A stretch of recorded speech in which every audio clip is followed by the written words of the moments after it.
پاکستان تو کوئی خیر دی خبر تے نہیں. بھٹو کا ٹرائل ہوا, مجال ہے انگلی اٹھائی ہو کسی بدبخت نے. تو لوگ تو خودکشیاں کر رہے تھے آپ کے سابق قائد کے گھر. پہلی بات تو یہ کہ یہ حکومت ہے, یہ کسی پولیٹیکل پارٹی اور اسٹیبلشمنٹ کے سیم پیج سے یہ ملک نہیں چلے گا. بد نصیبی ہے کہ ملک میں سیاستدان ختم ہو گئے ہیں. میرے ساتھ جس کا دل کرے مناظرہ کرے.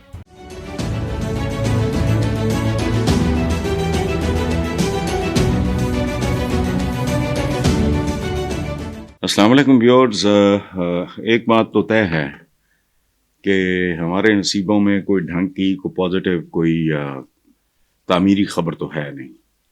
میرا ایک بہت ہی پیارا دوست ہے, 50 سال پرانا, یونیورسٹی ڈیز کا. اس کا نام ہے صلاح الدین درانی. وہ رہتا ہے کیلگری میں, کینیڈا میں.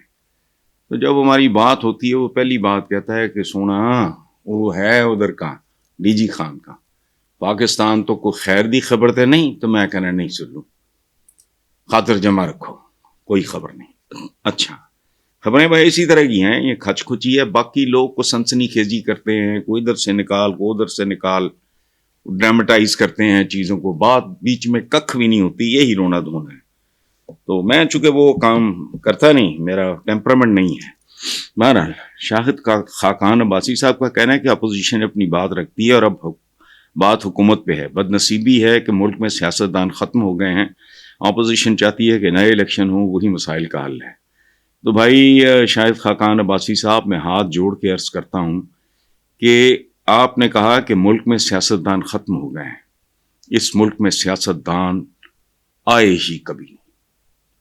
اس ملک میں 95%, میں نے 99 نہیں کہہ رہا, میں احتیاطاً 95% اگالدان تھے, فارچون ہنٹرز. ادروائز یہ ملک یہاں نہ ہوتا. سادہ آرگیومنٹ ہے, 2 4 5 7 خبیث آئے ہوتے تو تب بھی پاکستان اپنے پیروں پہ کھڑا ہوتا. یہ اگالدان تھے. میں جو 5% کا مارجن رکھ رہا ہوں اس میں معراج خالد صاحب میرے ذہن میں آتے ہیں. بھٹو فائنینشلی کرپٹ نہیں تھا, اس پہ جعلی قتل ڈال کے اس کو سزائے موت, بلکہ قتل کیا گیا اس کا, وہ نہیں تھا. ایک خاص آپ کے قریبی ہیں وہ, ان کی سیاست میں آنے کے بعد اس ملک میں کرپشن شروع ہوئی. پہلے ہلکی پھلکی ہوتی تھی, شرم بھرم تھا, توڑا انہوں نے. اور پیپلز پارٹی میں اگر کرپشن آئی ہے وہ بھی ان کی وجہ سے آئی ہے. مجھے جس چیز پہ چاہے حلف لے لیں, سینیٹر گلزار کا گھر ہوتا تھا حسین چوک گلبرگ, اس سے آگے لیفٹ میں. وہ مرحوم ہے, میں کیا بات کروں, ایک آدھ زندہ ہے. وہ بی بی کو قائل کیا کرتے تھے کہ بی بی ہم وائپ آؤٹ ہو جائیں گے پنجاب سے. نواز شریف جو دھاندلیاں کر رہا ہے, جس طرح پیسہ لٹا رہا ہے, اور ظاہر ہے یہ اپنا نہیں, ذاتی نہیں, ورنہ پتا کر لیں اس زمانے میں انہوں نے کتنا انکم ٹیکس دیا تھا, ختم ہو گئی بات. اچھا, تو انہوں نے کہا کہ جی ہمیں تھوڑا نا آپ فریڈم دیں, تھوڑا ریلیکس کریں. بی بی نہیں مان گئی تھی. بعد میں جب ان کی زندگی میں زرداری صاحب آئے تو وہ ایک پریکٹیکل آدمی ہے, مجبوری تھی. At Rome do as the Romans do. Peoples Party کو کرپٹ کرنے والے بھی یہی لوگ ہیں, چونکہ انہوں نے وہ کلچر اتنا عام کر دیا. وہ جو کہتے ہیں نا کہ do at Rome as the Romans do, یہ ذہن میں رکھنا ہمیشہ. بھٹو کا ٹرائل ہوا, مجال ہے انگلی اٹھائی ہو کسی بدبخت نے, کم ظرف نے, اس کی دیانت پہ. یہ ذہن میں رکھیں. اس کے بعد شیخ رشید بابائے سوشلزم بیچارہ, وہ ایک اور ہوتے تھے, حالانکہ میری ان کا مقدمہ بھی چلتا رہا, وکیل تھے میرا خیال ہے. خورشید حسن میر, طاہر خان, لاسٹ ڈیز میں جو انفارمیشن ملتی تھی کوئٹہ کا, اس کو میں ٹکٹ لے کے دیتا تھا. اندازہ لگائیں, کوئی نام لیں پیپلز پارٹی کے, کوثر نیازی کی, اور بڑے قصے مشہور تھے, اپنی غزلیں زبردستی, وہ ریڈیو اسٹیشن, شاعری کا شوق تھا, شاعر وائر وہ تھا نہیں بیچارہ, لیکن اس کی نسلیں کہاں ہیں؟ ان میں سے کوئی ایک بتائیں جو کروڑپتی ہوا. جتوئی صاحب تھے، جو اس طرح کے لوگ تھے، یہ جو تھے، میں ان کو بہت قریب سے جانتا تھا، مخدوم امین فہیم فیملی کو، میرا ان کے ساتھ بہت پیار محبت تھا، بلکہ وہ ان کو ہمارے گھر میں نا 2 کرسیاں تھیں، بہت ان کو پسند تھیں، تو میں نے کئی بار کہا، میں نے کہا صحیح آپ یہ لے جاؤ، انہوں نے کہا نہیں یہاں اچھی لگتی ہیں تو میں انجوائے، اس طرح کی بات، دیانتدار لوگ تھے، ہیرا پھیری اور بدماشی پیپلز پارٹی میں مالی بدماشی نہیں تھی، تو اس کا ملک کا تو بھیا آپ نے کیا کہہ دی کہ سیاستدان ختم ہو گئے، وہ سیاستدان تھے ہی نہیں، تو شاید خاقان عباسی صاحب اب وہ تھے اگر درویش بالکل، ملک معراج خالد صاحب، یقین ہی نہیں آتا جس طرح کے وہ آدمی تھے، جو ان کا رہن سہن تھا۔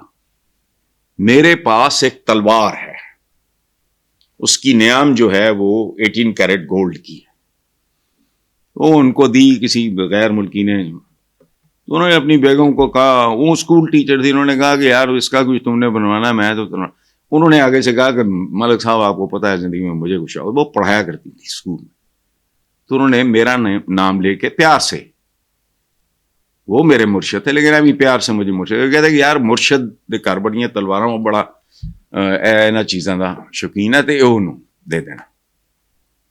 ڈیتھ ہو گئی بعد میں، وہ بات کر کے بھول گئے، 1.5 سال 2 سال بعد ان کی ڈیتھ ہو گئی۔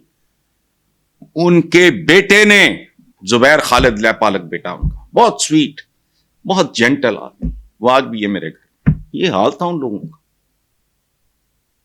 تو سیاستدان تو مدت ہوئی، ایک خاص طرح کا خاندان آیا، اس نے پھر چھوڑا کچھ نہیں، انہوں نے سب کچھ سب کو کر دیا، جیسے نا دکاندار جو ہوتا ہے یا جو آڑتی کہہ لو یا میوہ منڈی میں، کہ اگر ایک سیب گل جائے وہ ارد گرد کے بھی گندا ہو جائے، گل جائے، وہ ارد گرد کے بھی 2-3 نکال کے پھینک دیتے ہیں کہ سارے کریٹ کو برباد کر دیتے ہیں۔ تو دس از واٹ ہیز ہیپنڈ۔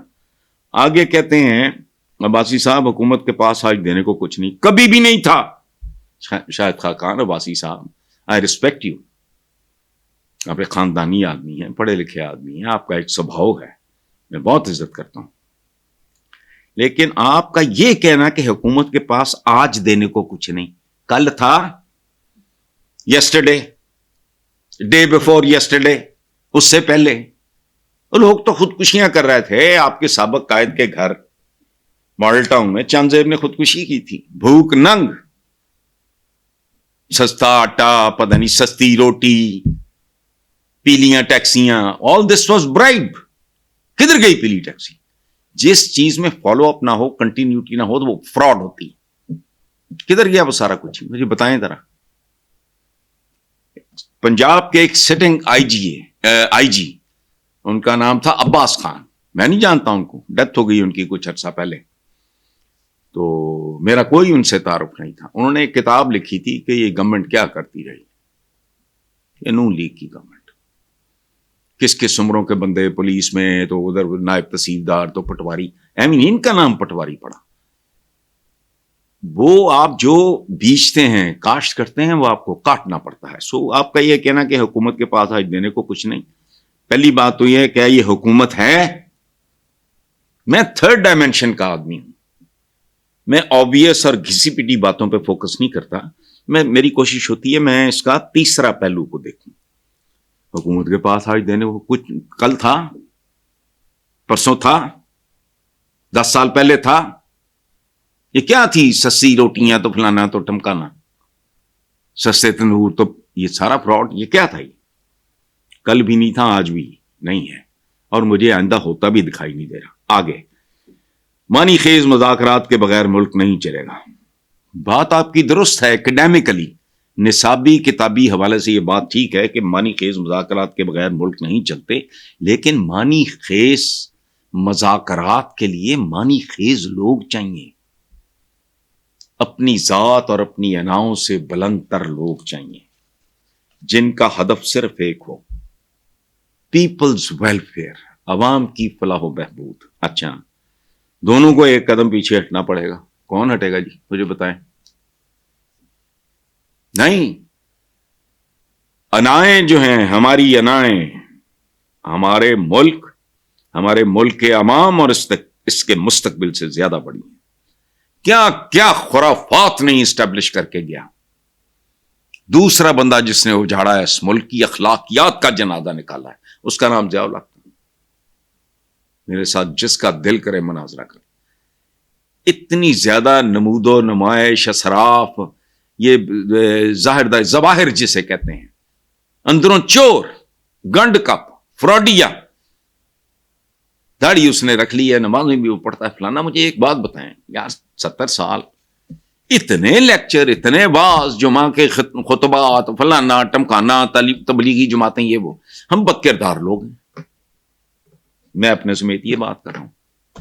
وہ آپ کا تو ریڈی والا ٹھیک نہیں, کم تولتا ہے, جھوٹ بولتا ہے. ایک ہی سڑک پہ لگی ہوئی مختلف ریڑیوں پہ ایک ہی جیسے فروٹ کے ریٹس ڈفرنٹ ہوتے ہیں, اور آپ اپنی سواری بدل کے جائیں. یہ میں ایکسپیریمنٹ کر چکا ہوں. ایک غریب آدمی موٹر سائیکل پہ جاتا ہے, ایک سوزوکی میں جاتا ہے, ایک لینڈ کروزر پہ جاتا ہے, ایک کرولا میں جاتا ہے, سب کے ریٹس مختلف ہوں گے. تو یہ تو حال ہے. اچھا, موجودہ حکومت کا مسئلہ مینڈیٹ کا ہے, ان کے پاس مینڈیٹ نہیں ہے. ٹھیک کہہ رہے ہیں باسی صاحب, پوری دنیا, لیکن پوری دنیا بھی یہی کہہ رہی ہے, لیکن بھاڑ میں جائے دنیا, ان کی اوقات کیا ہے. آپ جو کہہ رہے ہیں نا موجودہ حکومت کا مسئلہ مینڈیٹ کا ہے, تو ہر حکومت کا مسئلہ مینڈیٹ کا ہے کہ مینڈیٹ جینون یہاں رہا کبھی نہیں. ہمارے اندر ہی نہیں ہے یہ سسٹم میرٹ. ایک جینون الیکشن ہوا, ملک 2 لخت ہو گیا. کو بات بنتی تھی, آپ کہہ رہے ہیں جمہوریت. ذوالفقار علی بھٹو, اللہ مغفرت کرے, بھائی تم چپ کر کے دے دو ان کو. جو تباہی مچاتا شیخ مجیب, لوگ اللہ اللہ کرتے, بنگالی بھی جان چھڑاتے. آج واپس وہ ریوائول ہو رہا ہے, آپ نے کوئی کسر چھوڑی نہیں. اچھا, مینڈیٹ ان کے پاس, ان کو بھی پتہ نہیں ہے, لیکن اس کے لیے خاندانی ہونا ضروری ہے. میرے جیسے جاہل کو کہے کہ میری شوگر مل سنبھال لو, چلاؤ, میں کہوں گا میرے پیوں نہیں پتا بھائی کہ میری جو ٹیکسٹائل مل ہے مجھے اے بی سی نہیں پتا. بے نظیر بھٹو نے جب مجھے مساوات سنبھالنے کی بات کی, میں نے معذرت کر لی تھی. ان کو بہت برا لگا تھا. میرا جواب تھا کہ بی بی میں ڈیلی جرنلزم کا آدمی نہیں ہوں, میں جرنلسٹ ہوں ہی نہیں. میں پیریوڈیکلز کے لیے منتھلیز, ویکلیز, فورٹ نائٹلیز, ان کی ایڈیٹرشپ کا مجھے کیا پتا ڈیلی کیا ہوتا ہے. ٹو کٹ اٹ شارٹ, وہ بعد میں پتا لگا کہ فلاں لوگوں نے پیسے انویسٹ کیے ہیں. تو میں نے کہا جی مجھے تو آتا نہیں یہ کام. تو پھر سلمان تاثیر اللہ بخشے اور شہزاد جہانگیر جو بعد میں اٹارنی جنرل رہے پاکستان, انہوں نے کہا ہم نے اتنا پیسہ ڈالا ہے, بھاڑ میں جائے تجھے کام آتا نہیں آتا. مساوات مقروض ہے, 1.5-2 سال کی تنخواہیں دینی ہے, پیپر والے کے پیسے دینے ہیں, پرنٹنگ انک ہوتی ہے اس کے پیسے دینے ہیں, مشینیں اجڑی پڑی, تو ایک بار سیٹ کر کے ہماری جان چھڑا لے. پھر میں گیا, صاف کہہ دیا تھا کہ میں نہیں کرتا. ادروائز منتھلی جرنلزم کے ایک آدمی کو آپ مدار المہام بنا رہے ہو ڈیلی اخبار کے, تو سبحان اللہ, نو, نہیں آتا ہے کام, تو نہیں آتا بھائی. اچھا, آگے بانی P T I, Imran Khan کی حکومت مینڈیٹ نہ ہونے کی وجہ سے نہیں چلی. آج کی حکومت بھی سیم پیج والی ہے. بالکل ٹھیک. یہ کسی پولیٹیکل پارٹی اور اسٹیبلشمنٹ کے سیم پیج سے یہ ملک نہیں چلے گا, یاد رکھنا. ایک پولیٹیکل پارٹی اور اسٹیبلشمنٹ, یہ پورا ملک نہیں ہے جب تک پورا ملک ایک پیج پہ نہ ہو. بھاری اکثریت عوام کی, میں یہ نہیں کہہ رہا 100% ہوتا نہیں, 100% ایگریمنٹ تو گھروں میں نہیں ہوتا, بچوں کے رشتے ہوتے ہیں, اس پہ اختلاف. آخری نواز شریف نے پارٹی کو ہدایت کرتے ہوئے کہا کہ حکومت کی 1 سالہ کارکردگی عوام کی سامنے رکھی جائے تاکہ عوام کو نون لیگ کی حکومت میں ہونے والے کاموں کا علم ہو. کھیت سبا اگر کچھ ہوا ہے وہ نظر آ جائے گا, ٹھیک ہے, عوام کے سامنے رکھنے کی ضرورت نہیں ہے. جو کام جو کر رہے ہو, اگر وہ کام جینون ہے اور وہ بول رہا ہے تو سامنے رکھنے کی ہے, تو کام کر رہے ہیں نا, تو سامنے کی چیز ہے. آپ کو پل بناؤ گے, پلڑیاں بناؤ گے, وہ آپ ہی کے لوگ کہتے ہیں, کھاتے ہیں تو لگاتے بھی ہیں, تو سامنے کی بات کیا ضرورت ہے. اور آپ کو یہ نہیں پتا, میں درد دل سے یہ بات کر رہا ہوں کہ جس طرح بڑے بڑے سپلیمنٹس 70 60 صفحے کے بن رہے ہیں اور فرنٹ پیجز اخباروں کے خریدے جا رہے ہیں لوگوں کے اس پہ خرچے پہ, تو یہ کوئی پازیٹو بات نہیں ہے. لیکن بہرحال آپ نے کرنا ہے کریں. Thank you very much.